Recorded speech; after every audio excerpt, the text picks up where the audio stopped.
fly again like a jet plane. Headed straight in your direction, 'cause I'm wiser, one step closer. I'm winning 'cause I work so hard. And the music keeps on playing, and the people them I say we are march up the dance. Oh, what a feeling! Don't stop dreaming. Keep on believing in the power of the feeling. Whatever you want, take a chance. Song in your heart, step in your dance. You got a spark, don't fit it down. Shine your lights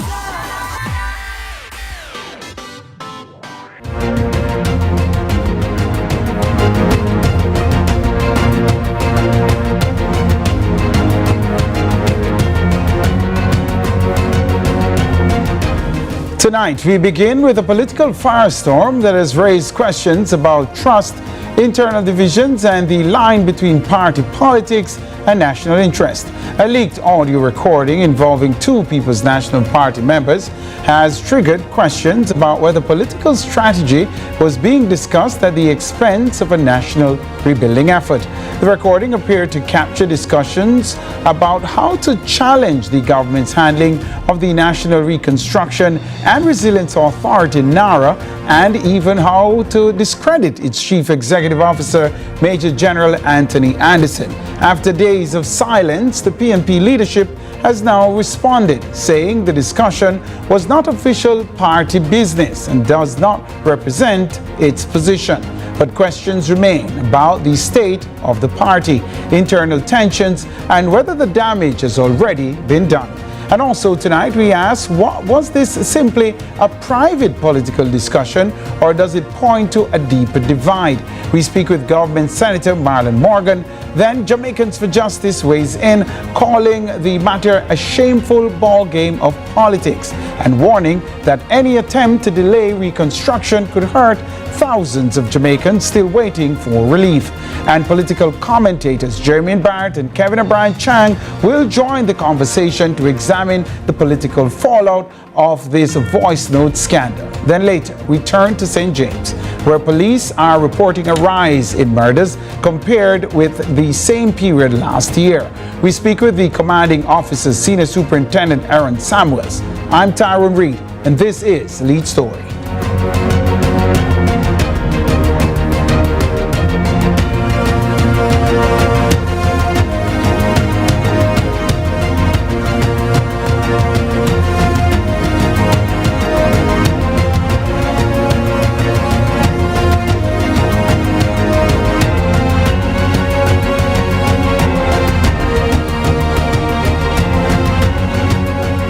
Staying with us. A week after a damaging audio recording became public, the People's National Party broke its silence, and that was yesterday. And of course, the silence was broken at the powerful meeting of the National Executive Council, the NEC of the PNP. Now, the recording, which features two PNP officials discussing strategies to challenge the government's implementation of NARA, has created political fallout within the opposition party. The issue was first placed on the agenda at the party's National Executive Council meeting yesterday. However, a scheduled post-NEC media briefing did not take place. Is the PNP running from facing the media on this issue? Well, in a recent video that was released yesterday, the PNP president, Mark Golding, can be seen addressing the matter before beginning his presentation at the NEC. Let's have a watch of what the party leader, the PNP president, had to say in this video. Before I get into the issues relating to this National Executive Council meeting, I wanted to say something on the issue that's swirling out there about these leaked recordings. And I think it's necessary for us to say something. The People's National Party chose not to comment publicly on that matter until we had the facts before us. Our review is now complete, and it established three things. Firstly, the conversation in which those leaked recordings took place did not happen in any official party forum. Secondly, no party officer, no officer of the party participated in that discussion. And thirdly, the PNP has no official NEC or executive WhatsApp group. That doesn't exist. And certainly not where party policy is made. This was a WhatsApp group formed by individuals within the party, and the views expressed were their personal views. So those recordings do not represent the official position of the PNP or any policy of the PNP. The PNP takes responsibility for its official positions. Those are set by our constitutional organs, such as this National Executive Council or the Executive Committee of the party, and those that are communicated by our authorized representatives and shown through our public actions or through our public media outlets, social media outlets, and so on. So, with that clarified, I just want to turn to the matter at hand. The PNP president there, Mark Golding. Tonight, Government Senator Marilyn Morgan, he joins us to respond to what you just heard there from the People's National Party president and the opposition leader, Mark Golding. Senator Morgan, top of the evening to you. Welcome to Lead Story. Hi, good evening, Tyrone. Happy to be on, and good evening to your viewers as well. Thank you so very much for joining us. Let's get straight to the point. You heard there from the party president, the PNP president. He's saying, look, this isn't the official position of the People's National Party. What do you make of that, Marilyn Morgan? Well, first of all, I had to chuckle just now because the first observation is that it's laughable. The truth of the matter is that we, up to yesterday evening, would have gotten to the 1 week mark since this scandal, the Nara smear campaign and delay tactics voice note leak scandal emerged. And you would have expected the PNP's leadership to have huddled, to have crafted a statement, carefully curated that statement, vet it, and of course even re-vet it. And for them to have come away, Tyrone, with something that in my view really offends the sensibilities of the Jamaican people, is repugnant and disgraceful, is quite unfortunate, because that is what it is. In my view, Mark Golding's response yesterday has only served to make matters worse, because he has sought to downplay the role, the persons who are featuring in these now infamous voice notes playing the party. These are key party operatives without naming persons. One is a sitting councillor and the other featured as recently as September 2025 on the PNP's ticket as a candidate in the general elections of September 2025. So for him to use sleight of hand and a degree of intellectual dishonesty, as far as I'm concerned, by suggesting that they are not officers of the party. Yes, they may not be officers. Certainly they are not deputy general secretary, they are not deputy chairman, they are not chairman, they are not general secretary or leader,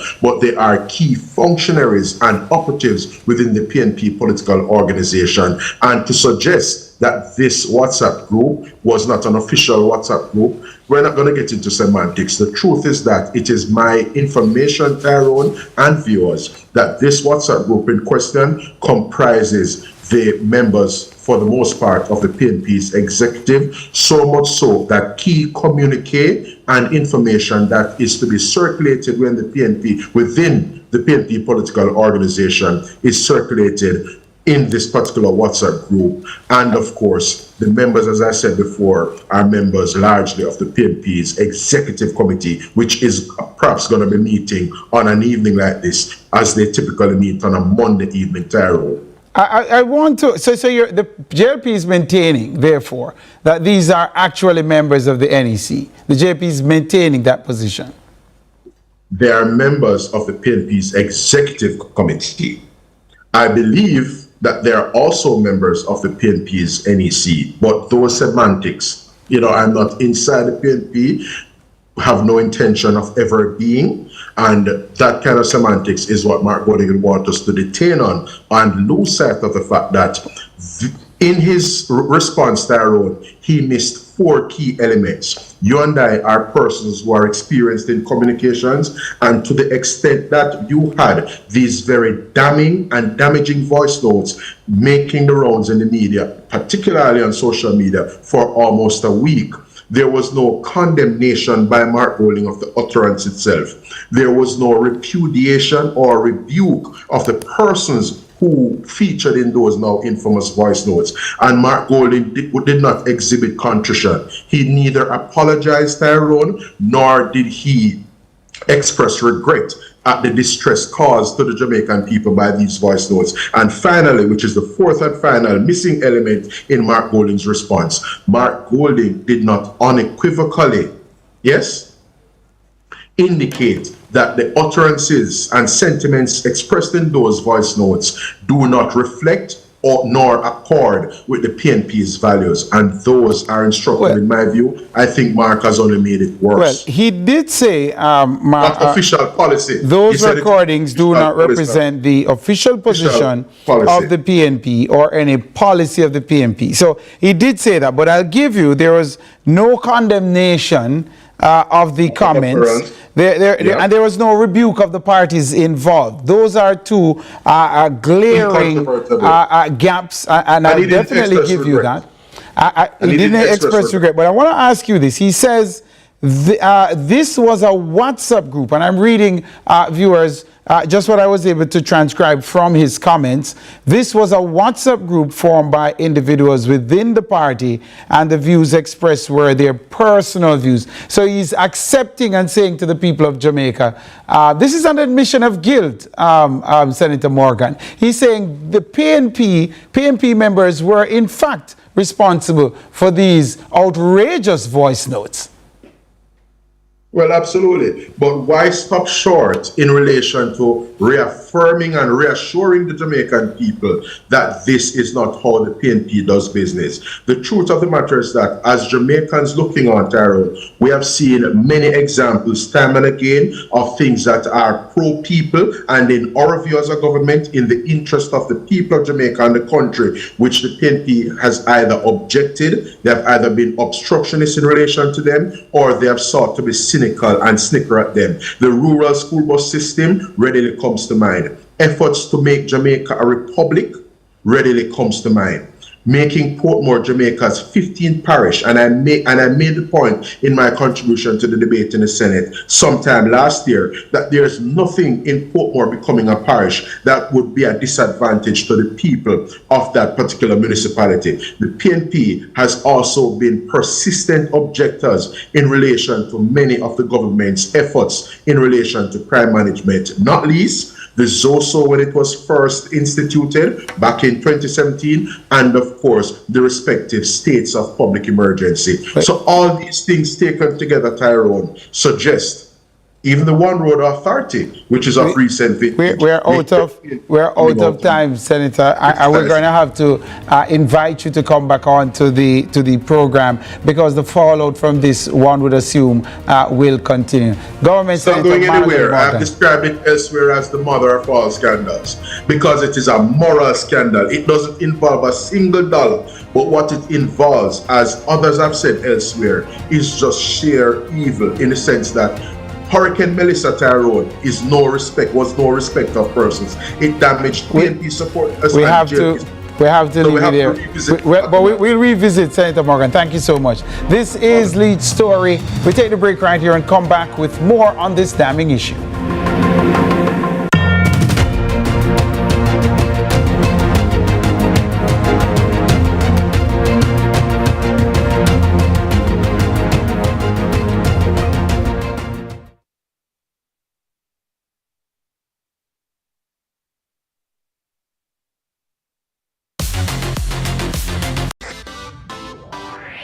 Every dream conquered is another dream gained. I land and I fly again like a jet plane. Headed straight in your direction, 'cause I'm wiser, one step closer. I'm winning 'cause I work so hard. And the music keeps on playing, and the people never say we are march up the night.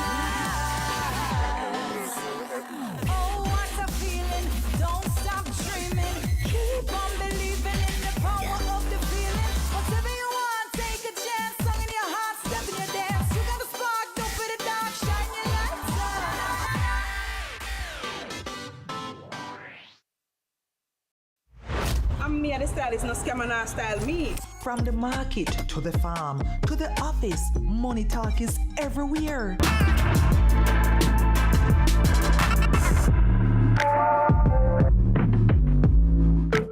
Jamaica's unemployment rate has fallen to 3.3%, down from 13.2% in 2016. Our government's continued focus on job creation is delivering real results. We are building Jamaica. The time by the Office of the Prime Minister is...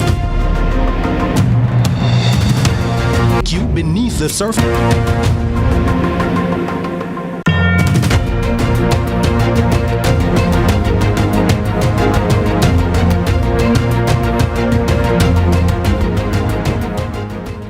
Welcome back. Thanks so very much for sticking and staying with us right here inside Lead Story. Now, the debate over the leaked recordings, it's a scandal really, has now moved beyond party politics. Now we're being joined by the Executive Director of Jamaicans for Justice, Michael Jackson. I want to talk to Michael Jackson about this whole business, because she did say that warned actually that any political strategy that undermines the work of NARA could have consequences for ordinary Jamaicans.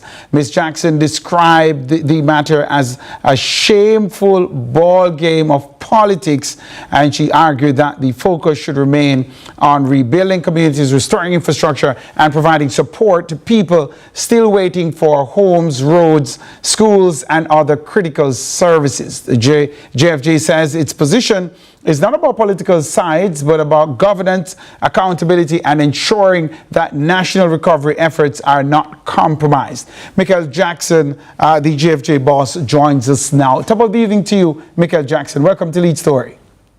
Hi, good evening, Tyrone. Good evening to your listeners and viewers as well. Michael Jackson, prior to making those comments, we did not have confirmation from the People's National Party that its members were actually, pardon me, behind those leaked voice notes. They were the ones in the voice note. We heard from the PNP president. I want to read a quote to you.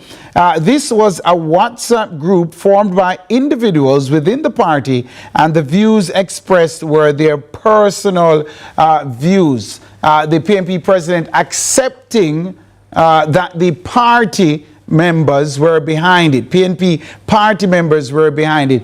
What's your immediate reaction to that admission? You know, one of the things I look at, Tyrone, and it's important that before I even answer that question pointedly, I put in context for the listeners that JFJ ordinarily we wouldn't be speaking on these matters because it's not within our mandate. However, because of its implications for NARA and the fact that we have spoken publicly on NARA, I felt that we would not be fulfilling our duty as an organization had we not spoken on these issues. And I just wanted to put that in context so viewers can appreciate why it is that JFJ is speaking on this specific issue. Having listening to Mr. Golding yesterday, last night I believe it was, I believe his response was woefully inadequate by simply stating that these persons are a part of the PNP but do not represent the PNP.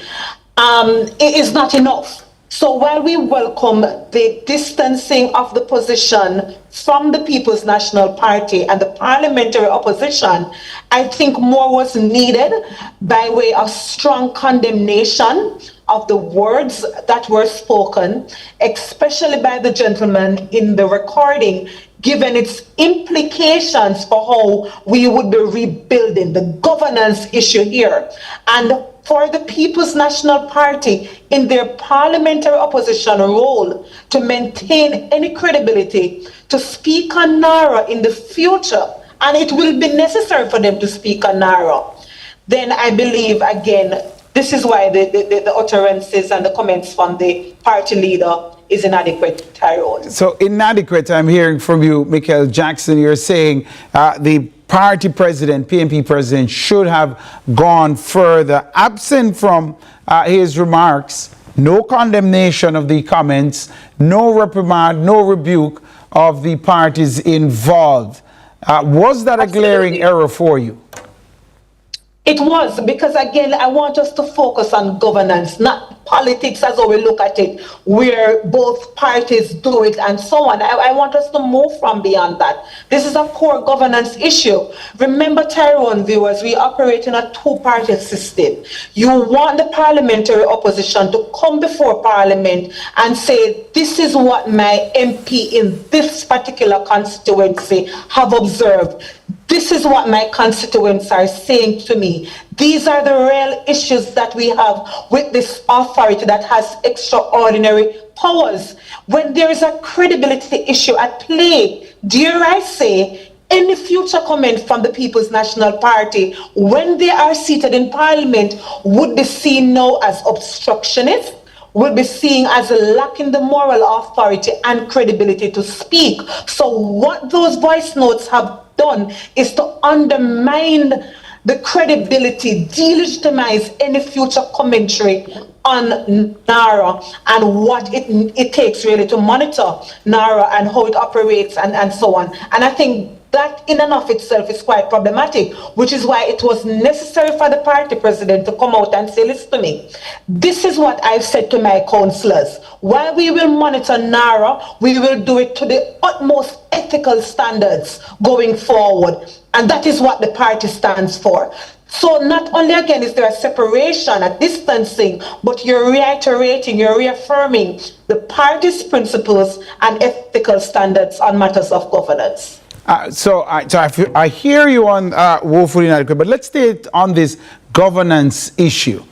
And because there is absolutely no good governance without accountability, Michael Jackson, I'm sure that's something that you would appreciate.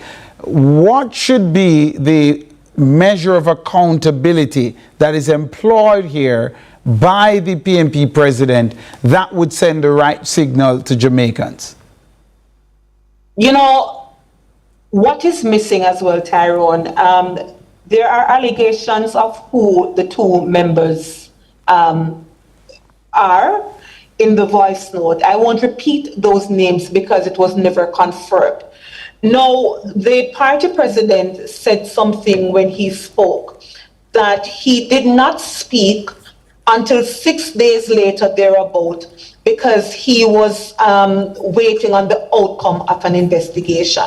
Remember, there is nothing that Mr. Golding said that indicated what the outcome of that investigation was. Because let's be real, if it is that it's a WhatsApp group, off the top, you would know whether or not this WhatsApp group is an official group of the PNP or not. So no long investigation was necessary from that standpoint. So if it is that an investigation was undertaken, it would be incumbent on the party president to say, listen, these are the named individuals in the voice recording. I have since done X, Y, and Z to the individuals. And to take it a step further, I will be having conversation with all the councillors who fall within the divisions that perhaps would be affected by reconstruction efforts to indicate that they are aware of the ethical standards of the political Michael Jackson, I'm going to press you on this one. I want to press you on this one before we run out of time. And it's still on this business of governance and accountability. Should the PNP president name the individuals and expel them from the PNP based on how egregious the error may seem in the eyes of the GFJ or well-thinking Jamaicans? Does it warrant that kind of show of force from the PNP president? Should these people be named and expelled from the party because of what they basically told the country that they're planning to do? Let me say this. I think the individuals should be named. Whether or not expulsion from the political party is the way to go, I think it really depends on, what are some of the reasonable steps that could be undertaken for course correction within the People's National Party. I wouldn't want to make a pronouncement on that. Is there course correction? Is there a possibility for course correction here, Michael Jackson, given what we've heard? Well, I want to make my position very clearly known here, that I believe that the members within the voice notes, they've disqualified themselves from representational politics, given the governance issues at play. Now, if I believe that they've disqualified themselves from representational politics, I think the voters should be aware of what the governance issues are and make those demands. I hardly call for resignations, Tyrone, unless it is that I speak to my board. But this sounds like a call for a resignation. You said they've disqualified themselves from I think representational they've politics. disqualified themselves from representational politics, and that's the furthest I would be willing to speak on that particular matter. And just so we're clear, you're saying these individuals shouldn't be put up again to face the public. I think they've disqualified themselves, and if they put themselves up, I think the public should send a signal that this is not the type of leadership that I would want to be representing me in my constituency or division. All right, so we need more from the People's National Party president. You've described his response as woefully inadequate. You're also saying the persons involved in the voice notes they've disqualified themselves from representational politics. Strong stance there. I think we have about 30 seconds, Michael Jackson. I give you the final word on this. Does it end there? Do we need to see more? It does appear the PNP isn't prepared to talk about this issue now. They cancelled a planned press conference. We've been making calls trying to get someone from the PNP to come on the program to talk to Jamaica about what really is happening inside the PNP and what actions will be taken against the individuals so fingered in this voice note scandal. Where do we go from here, Michael Jackson? You know, because I'm speaking from JFJ, the organization, and not my individual capacity, my call here is for citizens to understand that you have independent civil society organizations. And when we speak on NARA in the future, I urge citizens to separate the monitoring efforts of independent civil society organization, and we do not be burdened by any thought process that any independent monitoring or criticism of NARA, constructive criticism that is, would be deemed as political, because we have to ensure that as citizens, we remain vigilant, because NARA is an extraordinary body and it really does require robust monitoring from citizens, media, and civil society.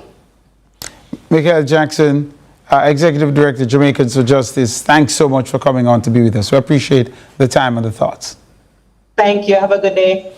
Indeed, as the leaked voice notes, this PNP scandal deepens, yeah? No word, no additional word from the People's National Party. Yeah, we take a break right here and come back with the views of political commentators on this issue.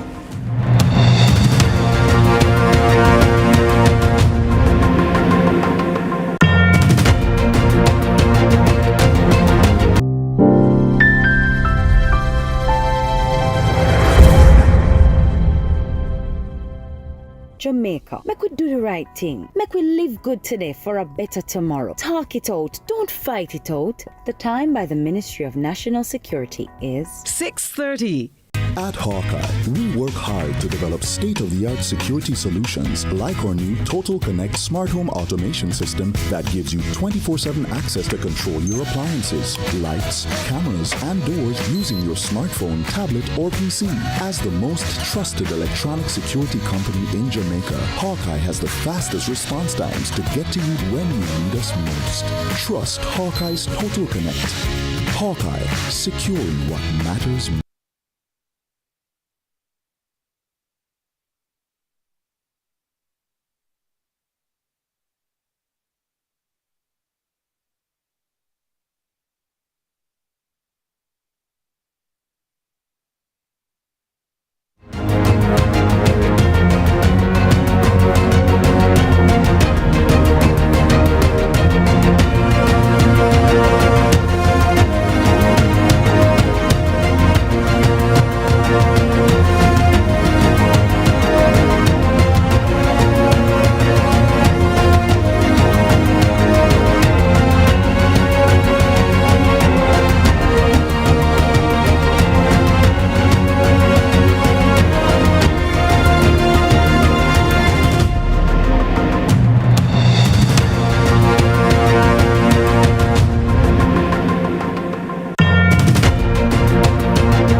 Thanks so much for sticking and staying with us. This is Lead Story. I'm Tyrone Reed. The focus of the program thus far across the first three segments, and rightfully so, the leaked voice note scandal plaguing the People's National Party. It has created questions about the state of the opposition party, playing into suggestions that the opposition is more shadow than cabinet, the future of its leadership, and whether internal divisions could become a public liability. While Mark Goling has sought to distance the executive of the party from this issue, he was forced to admit on Sunday at the NEC meeting that the people heard in the voice note plotting against the National Reconstruction and Resilience Authority and its CEO, Major General Anthony Anderson, that those people are members of the People's National Party. He didn't name them,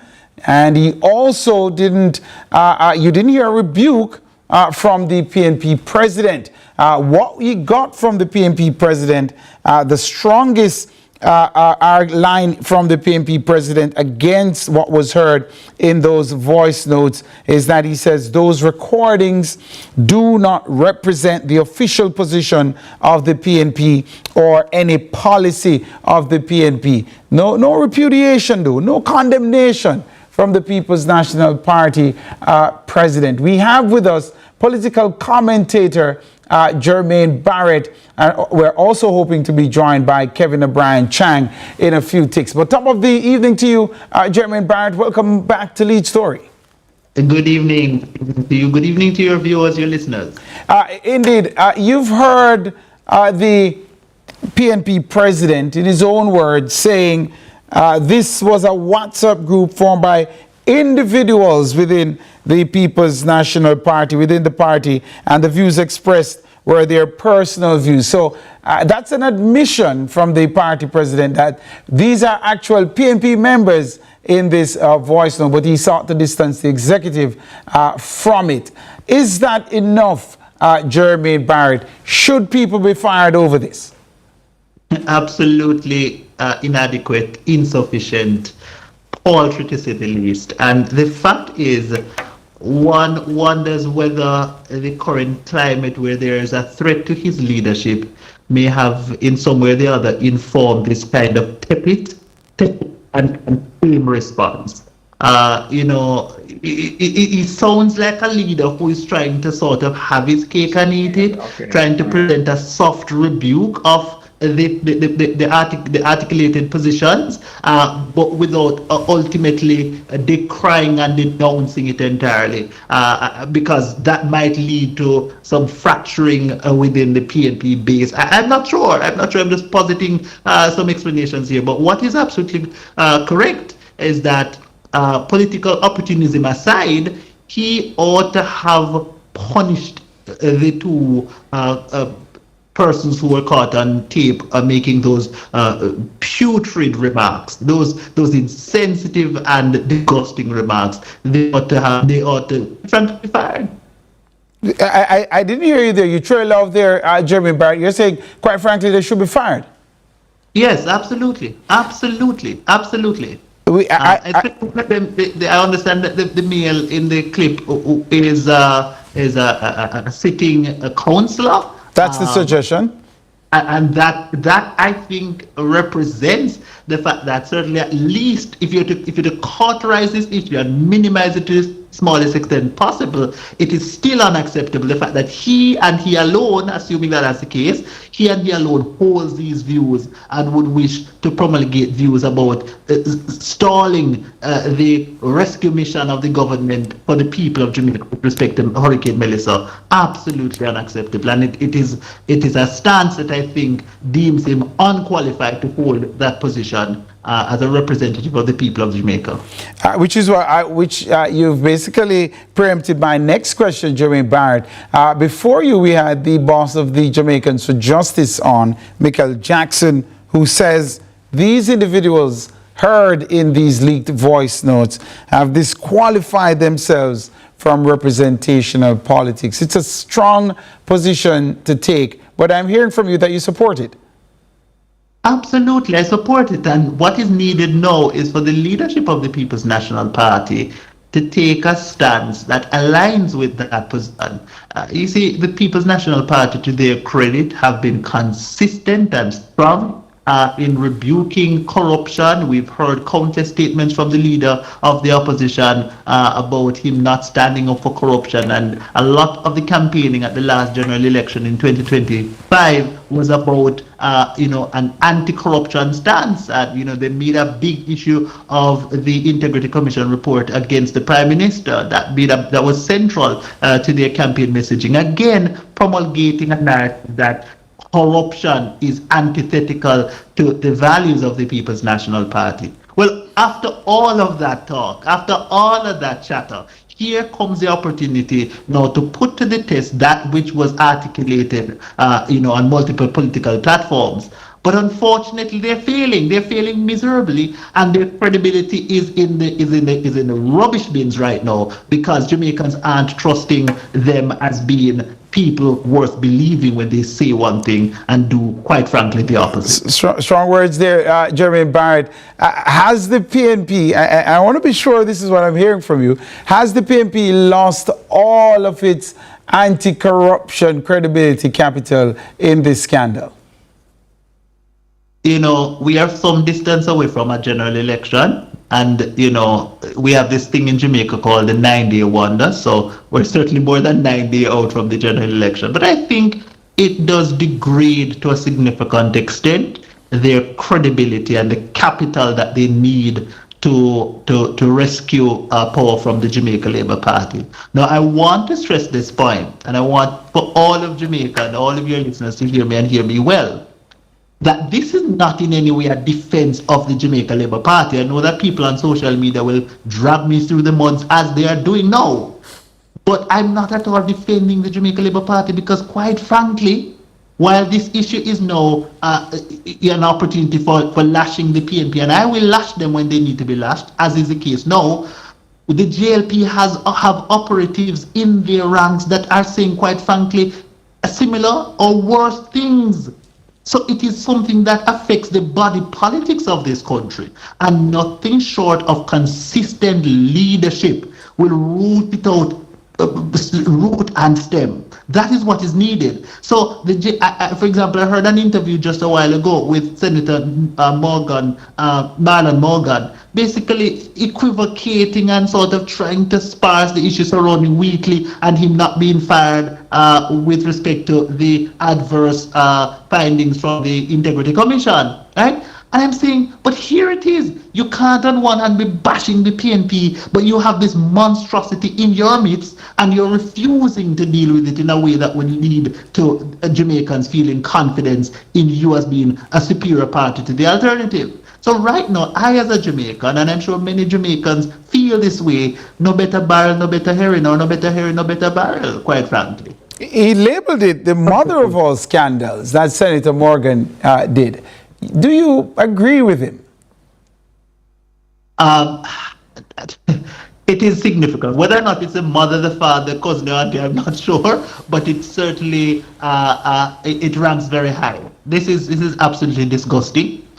Every single time I think about it, I feel an upset in my stomach, because right now I'm in Montego Bay, St. James, and around me and in communities farther afield in Western Jamaica, people are suffering. People are suffering to extents that most of those people who live in their Eiffel Towers and attend Parliament don't understand. And it is clear that they don't understand, because they have uttered it out of their own mouths. This sort of unempathetic and cruel commentary from the PNP operatives is reflective of the fact that our politics is not by and large designed to serve the people of Jamaica. It's designed to eke out political opportunism. That is what it is, and that is absolutely corrupt.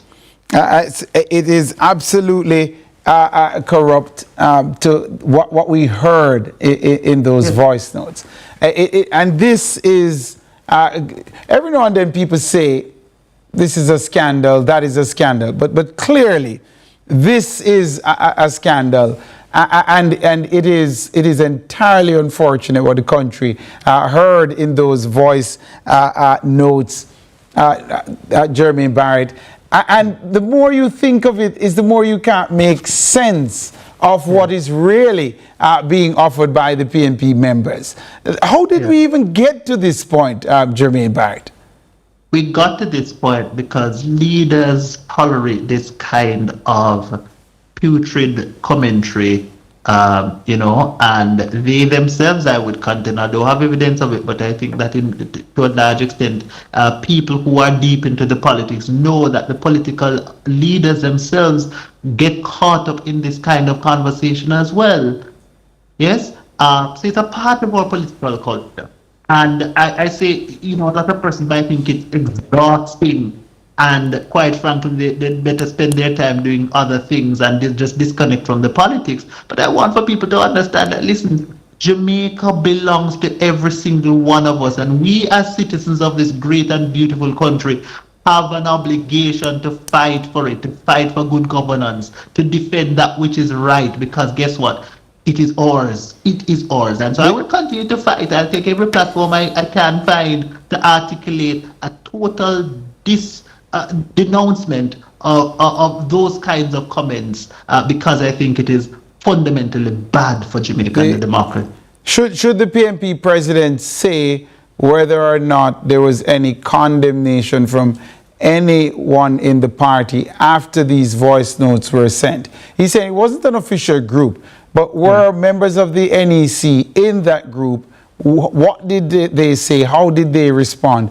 Should the public be given all of that information? Well, I don't know that the public needs to be given that information. That's neither here nor there to me. I think what needs to happen is that he, as the leader of the party, needs to come out, albeit delayed, but he needs to come out and he needs to say in the strongest terms that the party denounces this very putrid comment. This comment that is antithetical to what a party should be, which is to stand for the interest of the people whom they represent. You see, leadership, governance, politics is a science of governance. Governance is about administering resources, and here it is that you're having people who, because of the privilege vested upon them to administer public resources, they would wish to administer it in a way that harms the people who are already in a broken and battered state because of Hurricane Melissa. It is mind-boggling, Jermaine Barrett. Thank you so very much for taking the time to be with us. We appreciate it. You're welcome. All the best. Indeed. Well, that's where we're going to leave it this evening on this deepening voice note scandal plaguing the People's National Party, but more anon. We'll take the break right here. When we come back, we'll talk matters touching and concerning crime.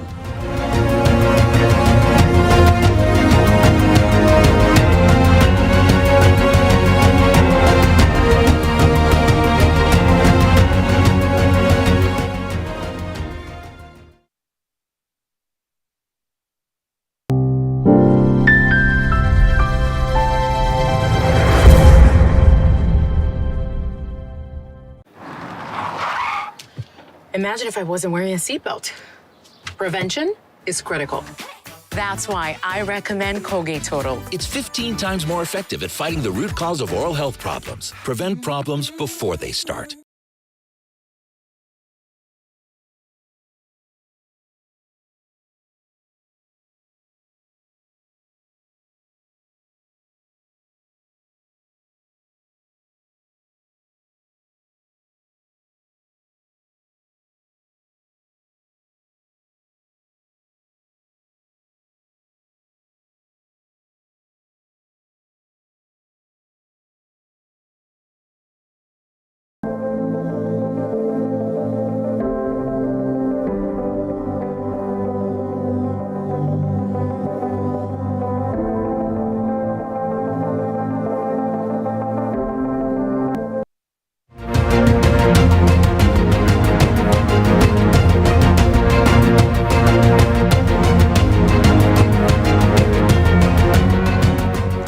Welcome back to Lead Story. I'm Tyrone Reed. Now in St. James, the police are reporting an increase in murders. Pause right there.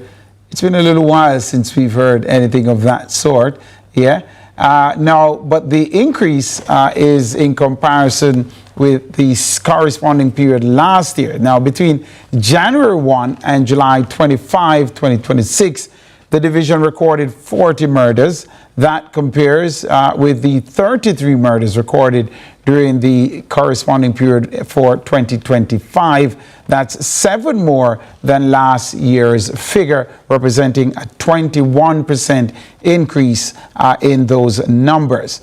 Now, law enforcement says it's continuing to target gang activity, but interpersonal conflicts and other drivers of violent crime are also areas that they're paying attention to. Tonight, we speak with the commanding officer for the St. James Police Division, that's Senior Superintendent Aaron Samuels. Top of the evening to you, Superintendent Samuels. Thanks for taking the time from your schedule to be with us.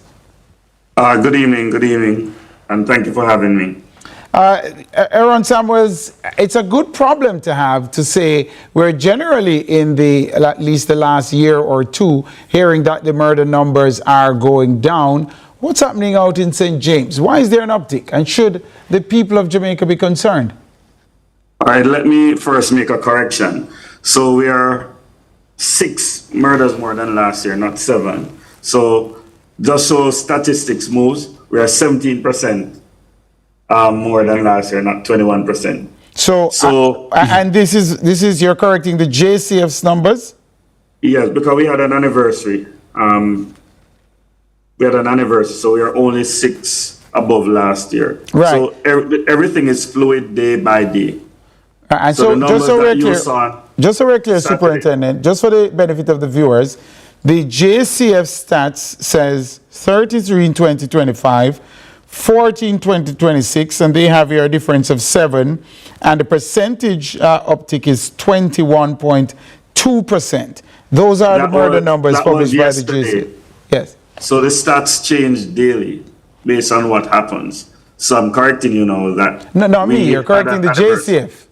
We had an anniversary, so it's actually now 6. So every year every month we look at how many murders we had over the last month. So we look at the anniversaries, and the statistics are looked on versus last year.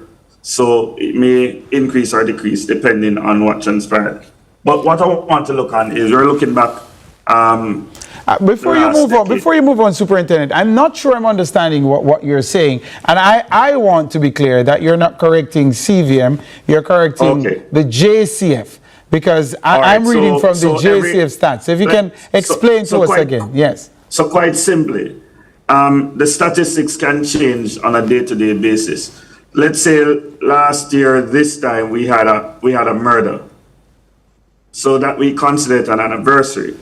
So that would mean that if you look on last year, yesterday, we would have had 33. But because of that murder today, we would have 34. So the percentage would go down. Okay, so you are looking at the numbers as of today? Yes, as of us speaking now. Okay, I get where you're going with that, but based on the time frame the JCF released these stats, it would have been 21.2%. Yes. Okay. Yes, that's why I'm correcting it, to make a point in terms of looking at percentages. All right, follow. So if we look on a percentage increase, it may sound scary. Oh, there's a 20% increase in murders in St. James. A 20% increase in murders in St. James, if you look back 10 years ago, would probably be 30 murders compared to 6 now. All right. So what do you attribute this increase to? 6 for today, 7 previously, when you look at the numbers put out by the constabulary that you are a part of. What do you suppose is causing the increase? All right. So I want you to allow me to just quantify everything very quickly. If we look back at the last decade, St. James had been plagued with a serious gang problem. Even in 2018, we reached a high of 300 murders. Fast forward to 2025, we completed the year with 58 murders. There was a distinct focus on gangs over the last decade. And I believe that from 2022 till now, we really managed to put a hold on the gang situation in St. James. And we saw a standout, or what we consider a breakout year, which quite frankly, we even surprised ourselves finishing at 58, because at the start of the year, I had made a promise of finishing under 100. So finishing at 58 with a category 5+ hurricane like Melissa was really an extraordinary feat, which is the lowest murder recorded in St. James for the last 30 years. So it was a breakout year. What we have found is that since the passage of Hurricane Melissa, we have been seeing a lot more interpersonal incidents. It could be quantified that, there's an increase in unemployment, an increase in displacement, an increase in just persons being in each other's spaces more, because you may have persons who have been negatively affected in terms of job-wise or even just frequency of work, which may cause issues. And then we have been recognizing that there are a lot of disputes as it relates to property. And this, we are seeing a vast increase in what we consider interpersonal murders. As it stands now, we have, out of the 40 murders, we have 10 that are classified as gang, 10 that are classified as criminal, 3 we have not been able to classify them, but 17 of these murders are considered interpersonal, which falls in the realm of domestic and other person-to-person conflict. And what's the difference between the 10 considered criminal and the 10 considered gang?